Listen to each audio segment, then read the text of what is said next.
President James Madison wrote to his friend and former President Thomas Jefferson, asking for advice on justifying war with Great Britain while recognizing that France also opposed American neutral shipping and commerce. Madison hoped to avoid going to war with both European nations. Jefferson replied with his opinion. Monticello, May 30th, 1812. Dear Sir, another communication is enclosed, and the letter of the applicant is the only information I have of his qualifications. I barely remember such a person as the secretary of Mr. Adams and messenger to the Senate while I was of that body. It enlarges the sphere of choice by adding to it a strong federalist.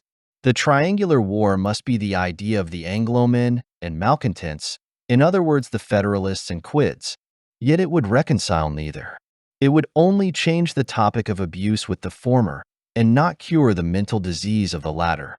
It would prevent our Eastern capitalists and seamen from employment and privateering, take away the only chance of conciliating them, and keep them at home idle to swell the discontents.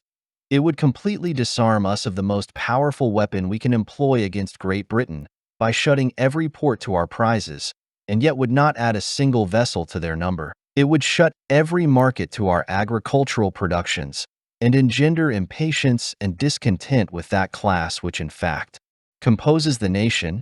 It would insulate us in general negotiations for peace, making all the parties our opposers, and very indifferent about peace with us, if they have it with the rest of the world, and would exhibit a solecism worth of Don Quixote only, that of a choice to fight two enemies at a time, rather than to take them by succession.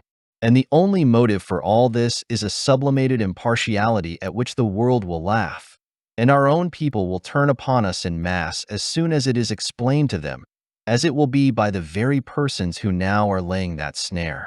These are the hasty views of one who rarely thinks on these subjects. Your own will be better, and I pray to them every success, and to yourself every felicity. Thomas Jefferson. Thank you for joining us on this historical journey. Don't forget to like, subscribe, and hit the bell icon for more fascinating stories from history.